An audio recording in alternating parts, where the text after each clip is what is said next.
3 সুপ্রিয় শিক্ষার্থীবৃন্দ, আজকের অনলাইন ক্লাসে তোমাদের স্বাগতম। সাথে আছি আমি মোহাম্মদ আব্দুর রহিম, প্রভাষক, হিসাব বিজ্ঞান বিভাগ, কুষ্টিয়া সরকারি কলেজ, কুষ্টিয়া। আজকে আমরা হিসাব বিজ্ঞান প্রথম পত্রের দ্বিতীয় অধ্যায়ের উপর ক্লাস করব।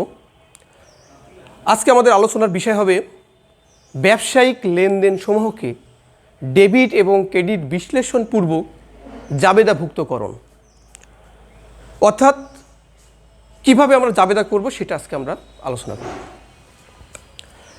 এখানে তিনটা বিষয় এসেছে: ব্যবসায়িক লেনদেন, 2 ডেবিট এবং ক্রেডিট বিশ্লেষণ, 3 জাবেদাভুক্তকরণ। এখন আমাদের ব্যবসায়িক লেনদেন সম্পর্কে ক্লিয়ার ধারণা আছে কি না সেটা একটু জেনে আসা দরকার। ব্যবসায়িক লেনদেন হতে হলে আমরা জানি একটা ব্যবসা প্রতিষ্ঠানে দৈনন্দিন বিভিন্ন লেনদেন সংঘটিত হয়ে থাকে। আসলে সবগুলো কি ব্যবসায়িক লেনদেন? না। ব্যবসায়িক লেনদেন হতে হলে 2টা শর্ত তাকে ফিল আপ করতে হবে। 1, অর্থের পরিমাপযোগ্য হতে হবে। 2, লেনদেনের দ্বারা প্রতিষ্ঠানে আর্থিক পরিবর্তন ঘটতে হবে। এই 2টা শর্ত ফিল আপ করলে সেটাকে আমরা ব্যবসায়িক লেনদেন বলবো। ক্লিয়ার? অতএব আমাদের ব্যবসায়িক লেনদেন সম্পর্কে ধারণা পেয়ে গেছি। দ্বিতীয়ত বলেছি কি, ডেবিট এবং ক্রেডিট বিশ্লেষণ। আমরা জানি যে দুতরফা দাখিলা পদ্ধতি অনুযায়ী একটা হিসাবে 2টা পক্ষ থাকবে, একটা ডেবিট, একটা ক্রেডিট। একটা লেনদেনে বা একটা ব্যবসায়িক লেনদেনের কোন পক্ষ ডেবিট হবে আর কোন পক্ষ ক্রেডিট হবে এর নির্ণয়ের পদ্ধতি 2টা। একটা সনাতনী পদ্ধতি, 2টা আমেরিকান পদ্ধতি। আজকে আমরা সনাতনী পদ্ধতির উপরে আলোকপাত করব এবং সে অনুযায়ী আমরা জাবেদা শিখব। তাহলে আমরা শিখব কি সনাতনী পদ্ধতি। এই সনাতনী পদ্ধতির কিন্তু আরও একটা নাম আছে, ইংরেজিতে গোল্ডেন রুলস, আর সেটা বাংলায় বলা হয় হিসাব বিজ্ঞানের স্বর্ণসূত্র।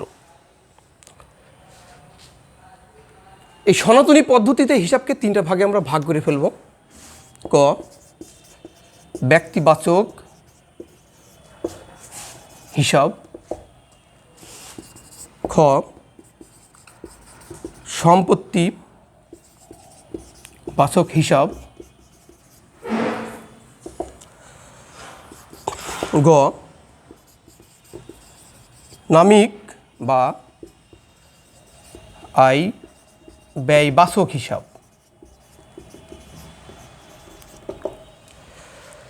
তাহলে আমরা কি পেয়েছি? আমরা সনাতনী পদ্ধতি, আমেরিকান পদ্ধতি সম্পর্কে আমরা জানতে পেরেছি, কিন্তু আজকে আমরা শুধু সনাতনী পদ্ধতি সম্পর্কে ডিটেলস আলোচনা করব। এই সনাতনী পদ্ধতিতে আবার হিসাবকে আমরা 3টা ভাগে ভাগ করে ফেলেছি। একটা ব্যক্তিবাচক হিসাব, দ্বিতীয় সম্পত্তিবাচক, তৃতীয় নামিক বা আয় ব্যয় হিসাব।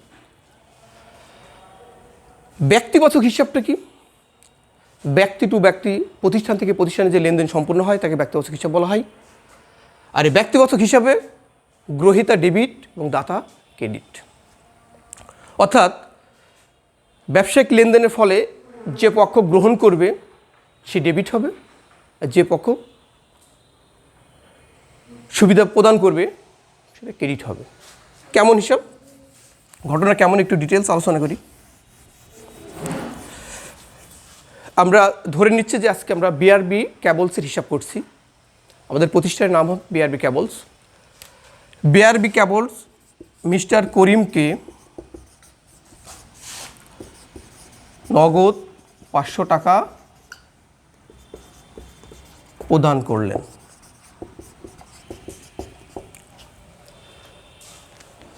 মিস্টার করিমকে নগদ 500 টাকা প্রদান করলেন। দেন এখানে গ্রহণ করছে কে? মিস্টার করিম। তাহলে করিম হিসাব ডেবিট, করিম হিসাব ডেবিট 500। সুবিধা প্রদান করছে কে? BRB cables. কিন্তু ব্যবসা প্রতিষ্ঠান নিজের নামে কোনো হিসাব হবে না। যে ধরনের সুবিধা প্রদান করবে বা নিবে সেটা ডেবিট অথবা ক্রেডিট করতে হবে। তাহলে কী সুবিধা দিচ্ছি? নগদ টাকা, নগদান হিসাব, ক্রেডিট 500 টাকা। তাহলে ঘটনা কি ঘটে গেল এখানে? যে আমরা ব্যক্তিবাচক হিসাবকে বিশ্লেষণ করছি, এখানে একটা পক্ষ সুবিধা নিবে আর একটা পক্ষ সুবিধা দিবে। যে পক্ষ সুবিধা নিবে তার হিসাবকে আমরা ডেবিট করব, যে পক্ষ সুবিধা প্রদান করবে তার হিসাবকে আমরা ক্রেডিট করব। ক্লিয়ার? দ্বিতীয়ত আসবে সম্পত্তিবাচক হিসাব। সম্পদ সম্পর্কে আমাদের হয়তো মিনিমাম ধারণাটা আছে।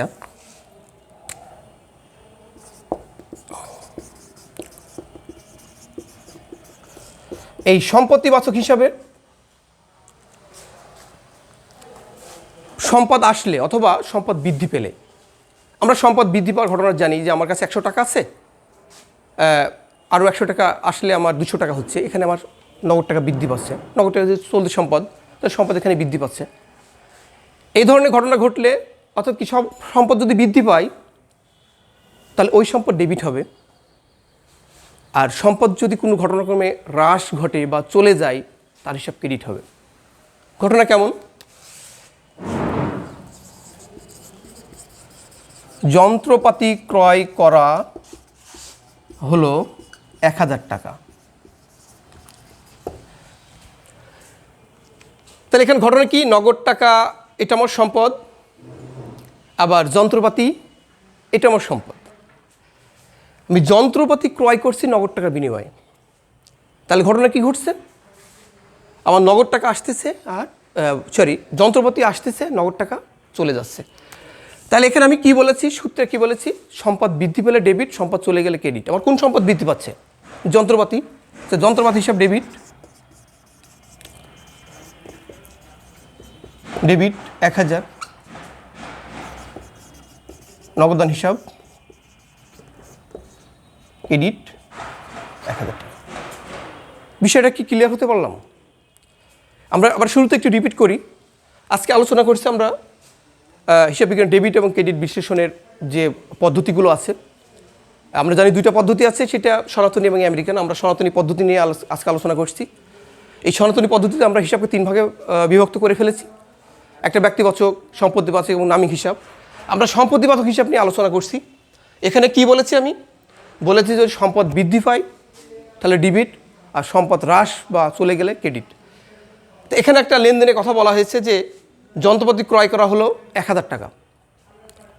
তাহলে এর বিনিময়ে কী ঘটনা ঘটছে? আমার নগদ 1000 টাকা চলে যাচ্ছে, অর্থাৎ আমার সম্পদ হ্রাস ঘটছে, আর বিনিময়ে আমার একটা সম্পদ বৃদ্ধি পাচ্ছে, সেটা কি? যন্ত্রপাতি।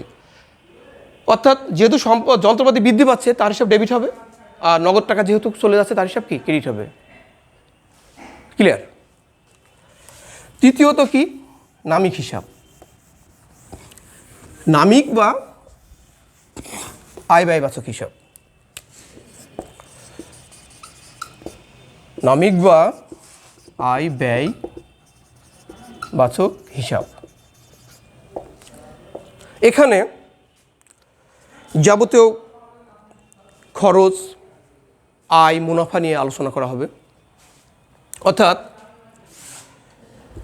হিসাবে ব্যয়, খরচ, ক্ষতি হলেই ডেবিট, আয়, মুনাফা, লাভ হলেই ক্রেডিট।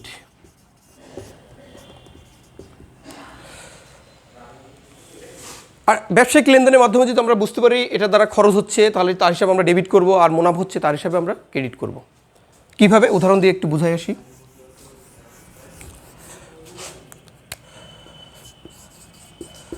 বেতন প্রদান করা হলো 500 টাকা। তো বেতন কি? খরচ। কি বলেছি আমি? খরচ হলে কি? ডেবিট। তাহলে ঘটনা কি ঘটছে? বেতন হিসাব ডেবিট, ডেবিট 500। বেতন এখানে তো আমাদের বলা নাই কি হয়েছে ঘটনা, নগদে দিচ্ছি না বাকিতে দিচ্ছে। লেনদেনের শর্ত অনুযায়ী কিছু উল্লেখ করা না থাকলে সেটা আমরা নগদে গণ্য করব। অথবা কি আমরা বেতনটা নগদে দিচ্ছি। নগদ কি? চলতি সম্পদ। সম্পদ কি? বেতন দেওয়ার বিনিময়ে সম্পদ আমার হ্রাস ঘটছে। তো সম্পদ চলে গেলে কী হবে? নগদান হিসাব ক্রেডিট 500। ধারণাটা ক্লিয়ার হলো কিনা? আমরা বলেছি যে নামিক অথবা আয় ব্যয়বাচক হিসাবে খরচ ক্ষতি ব্যয় হলে তার হিসাব ডেবিট হবে, আয় মুনাফা লাভ হলে তার হিসাব ক্রেডিট হবে। এখানে একটা উদাহরণের মাধ্যমে দেখলাম যে আমরা বেতন প্রদান করছি নগদে 500 টাকা, তো বেতন আমার খরচ, তাহলে বেতন হিসাব ডেবিট। আর যেহেতু নগদে প্রদান করা হচ্ছে আমার সম্পদ হ্রাস ঘটছে, অতএব কি নগদ হিসাব ক্রেডিট। ক্লিয়ার? এখন তাহলে সনাতনী পদ্ধতিতে আমরা হিসাবকে কয় ভাগে ভাগ হতে দেখলাম? 3 ভাগে। ব্যক্তিবাচক হিসাব, সম্পত্তিবাচক হিসাব আর নামিক হিসাব। 3টা একটু ধারণা একটু রিপিট করে আসি। সেটা ব্যক্তিবাচক হিসাবে বলেছি গ্রহণ যিনি করবেন তার হিসাব ডেবিট, আর যিনি সুবিধা প্রদান করবেন তার হিসাব ক্রেডিট। সম্পত্তিবাচক হিসাবে বলেছি সম্পদ আসলে বা বৃদ্ধি পেলে ডেবিট, সম্পদ চলে গেলে বা হ্রাস ঘটলে ক্রেডিট। নামিক বা ব্যয়বাচক হিসাবে কি বলেছি? খরচ ক্ষতি ব্যয় হলেই ডেবিট, আয় মুনাফা এবং লাভ হলে ক্রেডিট। এটাই হিসাব বিজ্ঞানের ডেবিট এবং ক্রেডিট বিশ্লেষণের অন্যতম পদ্ধতি, সনাতন পদ্ধতির পাঠগুলো আলোচনা করা হলো। আজকে আলোচনায় কি বলেছি? আজকে ক্লাস হবে ব্যবসায়িক লেনদেনগুলো কিভাবে ডেবিট এবং ক্রেডিট বিশ্লেষণপূর্বক জাবেদাভুক্তকরণ করা হয়। তার আমরা ব্যবসায়িক লেনদেনের সঙ্গে আমরা শিখেছি, আমরা সনাতনী পদ্ধতিতে ডেবিট এবং ক্রেডিট কীভাবে নির্ণয় করা হবে সেটাও শিখলাম। এখন আমরা জাবেদা কিভাবে হিসাবভুক্ত করা হবে এটা একটু দেখে নিব। এখন জাবেদা বা জাবেদাভুক্তকরণ করার পূর্বে জাবেদার ছক সম্পর্কে আমরা একটু ধারণা নিয়ে নেব।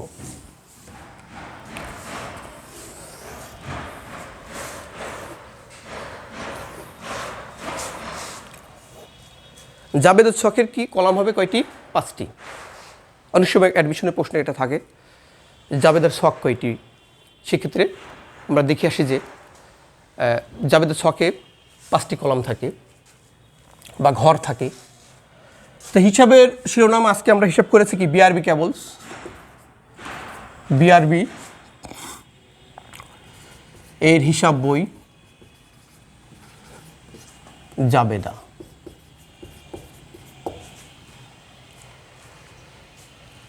প্রথম কলামে থাকবে তারিখ, হিসাবের নাম ও ব্যাখ্যা,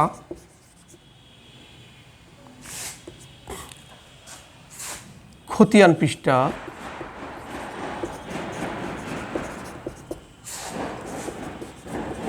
ডেবিট টাকা, ক্রেডিট টাকা।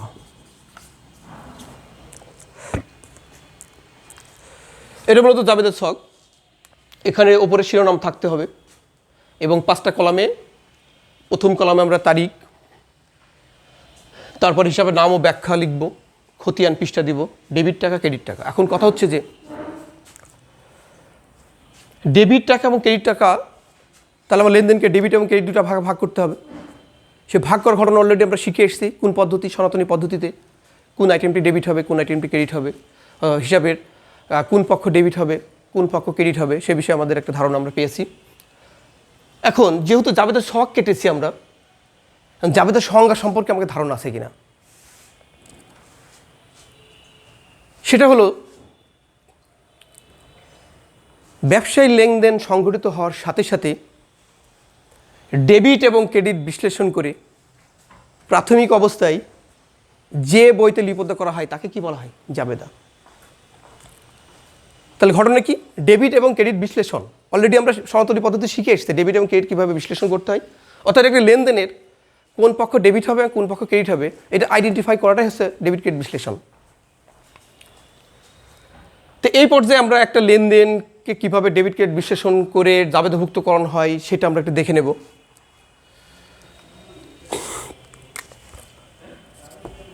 এখানে আমরা একটা লেনদেনের কথা বলবো এবং সেটাকে বিশ্লেষণ করে জাবেদাভুক্তকরণ এবং তার ব্যাখ্যা ডিটেলস আমরা আলোচনা করব। 1 নম্বর লেনদেন যদি আমরা বলি যে ব্যাংকে জমা 1000 টাকা,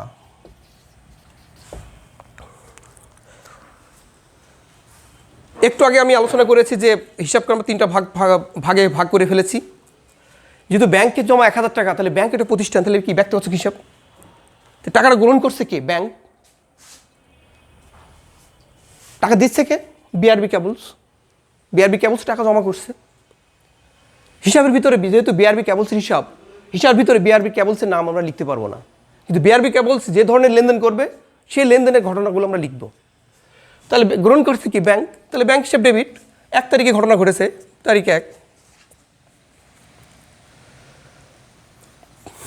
তাহলে ব্যাংক হিসাব ডেবিট,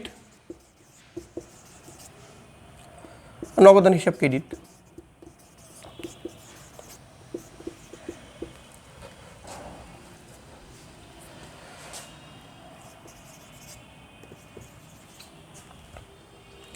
যেহেতু ব্যাংকে নগদ টাকা জমা করা হলো, শেষ। তাহলে ঘটনা কি? একটা লেনদেন পেয়েছি আমরা, ব্যাংকে আমরা 1000 টাকা জমা করেছি। এই জাবেদাকরণ ভুক্তকরণ প্রক্রিয়াটা কি হবে? আমরা লেনদেনটিকে যে দুতরফা দাখিলা পদ্ধতি অনুসারে 2টা ভাগে ভাগ করেছি। কিভাবে? এই 2টা পক্ষ কি? ব্যাংক একটা পক্ষ, বিআরবি কেবলস একটা পক্ষ। ব্যাংকে টাকা জমা করা হচ্ছে, ব্যাংক গ্রহণ করছে, আর টাকাটা জমা করছে কে? BRB cables. 2টা পক্ষ পেয়েছি। এখন প্রশ্ন হচ্ছে কোন পক্ষ ডেবিট হবে, কোন পক্ষ ক্রেডিট হবে? আমরা ব্যক্তিগত হিসাবে বলে এসেছি যে কোনো প্রতিষ্ঠান যদি প্রতিষ্ঠান লেনদেন হয় সেটা ব্যক্তিগত হিসাবে অন্তর্ভুক্ত করা হবে, এবং যে প্রতিষ্ঠান গ্রহণ করবে বা যে সুবিধা গ্রহণ করবে সে ডেবিট, আর যে দিবে সে ক্রেডিট। তাহলে এখানে ব্যাংক গ্রহণ করছে যেহেতু, তাহলে ব্যাংক হিসাব ডেবিট, নগদান হিসাব ক্রেডিট। ওকে, এখন এই জাবেদা ভুক্তকরণের কিছু বেসিক একটা থিম আছে, সেটা হচ্ছে আমরা তারিখ অনুসারে লিখব। একটা লেনদেন সম্পন্ন হওয়ার পরে আমরা এখানে একটা দাগ দিয়ে দিতে পারি, অথবা গ্যাপ রেখে তারিখ অনুসারে লিখতে পারি। দ্বিতীয় লেনদেনটি আসছে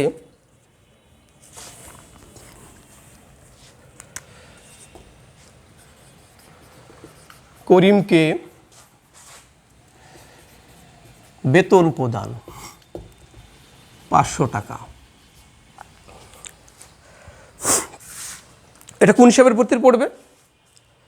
আমরা যে হিসাবকে 3 ভাগে ভাগ করেছি, যে ব্যক্তিবাচক, নামিক, সম্পত্তিবাচক। করিমকে বেতন প্রদান করছে 500 টাকা, নিশ্চয়ই নামিক হিসাবে পড়বে। আর নামিক হিসাবে কি বলেছি? খরচ হলেই ডেবিট। খরচ হলেই কি? ডেবিট। অর্থাৎ খরচ বৃদ্ধি পেলে ডেবিট, একই কথা। খরচ হওয়া, খরচ বৃদ্ধি পাওয়া, একই কথা। খরচ হলেই ডেবিট। খরচটা কিভাবে হচ্ছে সে ঘটনা ক্রেডিট। তাহলে বেতন কি আমরা নগদে দিচ্ছি? উল্লেখ করা নাই, কিন্তু এখানে উল্লেখ করে আছে নাই, কিন্তু লেনদেনের শর্ত কি? কিছু উল্লেখ করা না থাকলে লেনদেনটি নগদে সম্পন্ন হয়েছে বলে গণ্য করা হয়, আর নাম উল্লেখ করা থাকলে বাকিতে সম্পন্ন করা হয়েছে বলে উল্লেখ করা হয়। তাহলে ঘটনা কি ঘটল এখানে? যেহেতু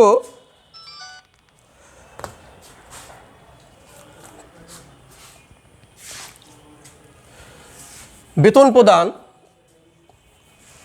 তাহলে নামিক হিসাবের ভিতরে অন্তর্ভুক্ত করলে বেতন হিসাব ডেবিট, বেতন হিসাব ডেবিট, আর নগদান হিসাব ক্রেডিট 500। যেহেতু বেতন প্রদান করা হলো, শেষ। তাহলে ঘটনা এখানে কী ঘটছে? আমরা লেনদেনটা দেখব যে এটা আমার ব্যবসায়িক লেনদেন কিনা, প্রথম শর্ত। দ্বিতীয় শর্ত, আমরা হিসাবের কোন পক্ষ ডেবিট হবে, কোন পক্ষ ক্রেডিট হবে সেই বিশ্লেষণ করে ফেলব। তৃতীয়ত, তারিখ অনুসারে বা ক্রমিক অনুসারে লিপিবদ্ধ করব। ডেবিট এবং ক্রেডিটের বিশ্লেষণ কিভাবে হয়েছে সেটা লিখব, এবং লেনদেনটি কী হয়েছে তার ব্যাখ্যা দেব। এবার লেনদেনটি সম্পন্ন হওয়ার পরে একটা দাগ দিয়ে দেব, শেষ। পরবর্তীতে আসি।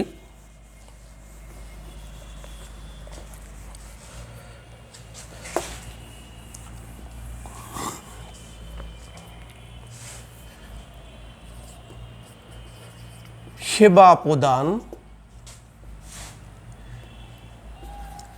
500 টাকা।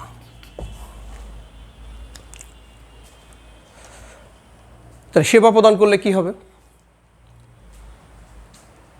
সেবা তো বিনিময় হবে, হয় নগদে নয় বাকিতে। এখানে কি আইটেমে কোথাও বলা আছে যে সেবা প্রদান 500 টাকা নগদ না বাকি? কিছু বলা নেই। তো এর আগে কি বলেছি যে লেনদেনের সাথে নগদ শব্দটি উল্লেখ করা নাই, আবার বাকির কথাও বলা নাই। সেক্ষেত্রে কি হবে? লেনদেনটি নগদে সম্পন্ন হয়েছে বলে বিবেচনা করা হবে। এবার সেবা প্রদান এটা কি আয়, খরচ না সম্পদ না কি?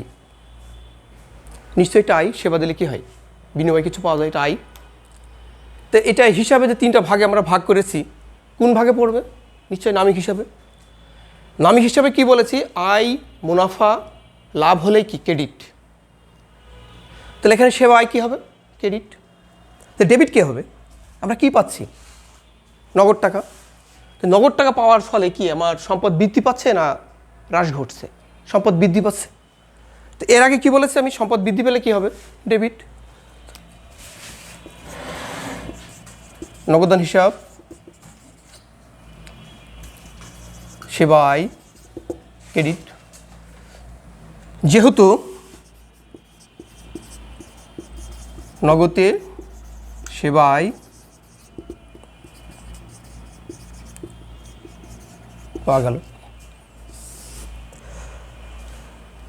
তাহলে জাবেদাভুক্তকরণ প্রক্রিয়া কিছুটা হলে কি আমরা ক্লিয়ার হতে পেরেছি যে একটা লেনদেন সেটা ব্যবসায়িক লেনদেন কিনা সেই ধারণা আমার থাকতে হবে।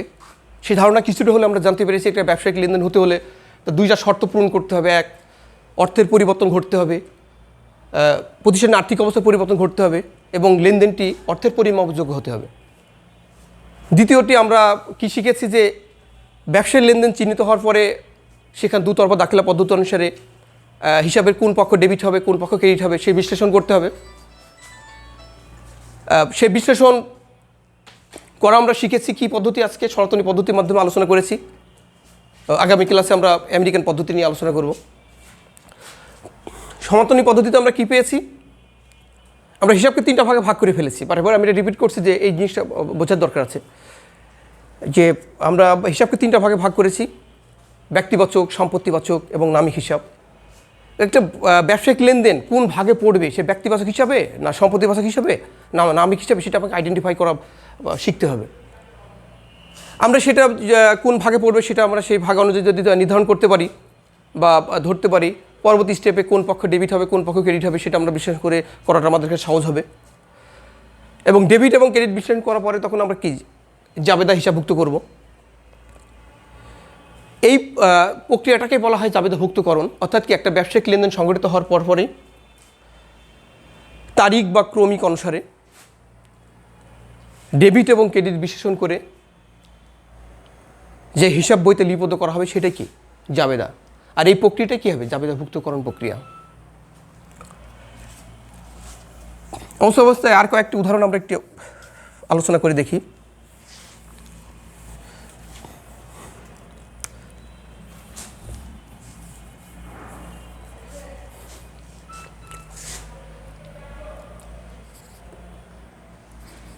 পণ্য ক্রয়,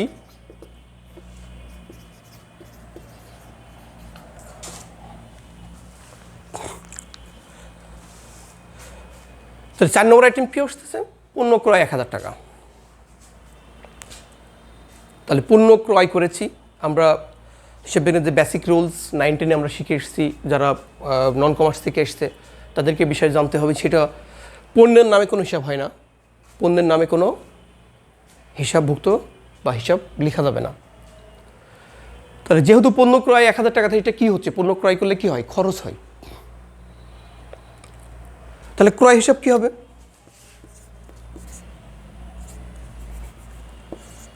ক্রয় হিসাব ডেবিট। তাহলে ক্রয় প্রক্রিয়াটা সম্পূর্ণ করেছে কীভাবে? আমরা নগদে না বাকিতে? কিছু বলা আছে? কিছু বলা নেই। তার মানে কি? নগদে। নগদ হিসাব ক্রেডিট।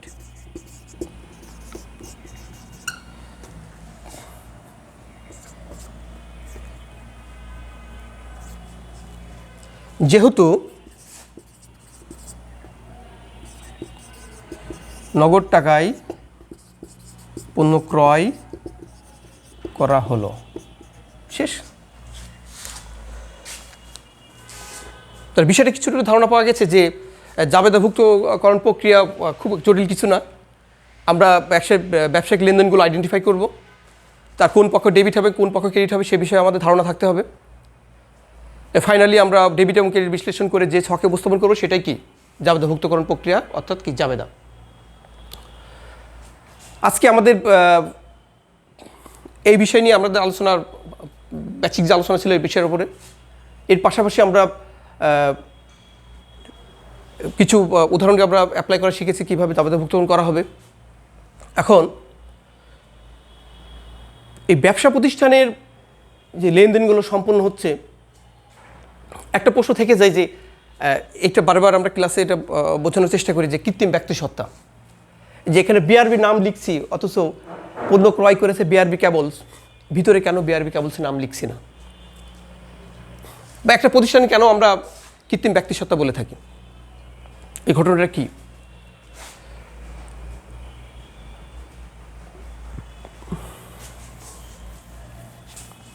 এখন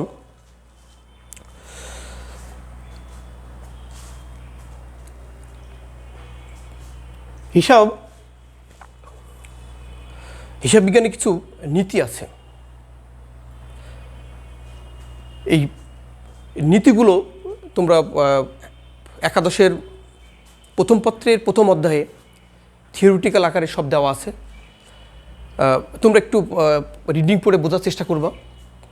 আমরা নেক্সট ক্লাসে একটু ধারণা হিসাব বিজ্ঞানের সংজ্ঞা কী, হিসাব বিজ্ঞানের উদ্দেশ্য কী, হিসাব বিজ্ঞানের গুরুত্ব কী, হিসাব বিজ্ঞানের মূলনীতি, হিসাব বিজ্ঞান ব্যবসার কলা, হিসাব বিজ্ঞানকে কেন ব্যবসায়ের ভাষা বলা হয়, এই বিষয়গুলো একটু ধারণা না থাকলে শুধু ম্যাথ করে ম্যাথের প্রতি একটু আকর্ষণ ক্রিয়েট করা যাবে না। এই বেসিক বিষয়গুলো আগে জানতে হবে। এগুলো সম্পূর্ণ এই প্রথম অধ্যায়ে আলোচনা করা আছে। তোমরা একটু পেজ উল্টে দেখে রাখবা। আমরা নেক্সট ক্লাসে এই বিষয়ে বিস্তারিত আলোচনা করে রাখব। আজকের ক্লাসে মূলত এই বিষয়গুলো আলোচনা করার ছিল। নেক্সট ক্লাসে আমরা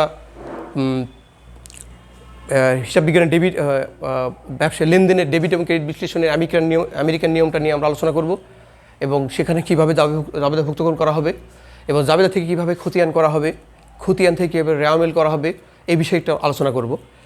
হিসাব বিজ্ঞানে একটার সাথে একটা রিলেটেড।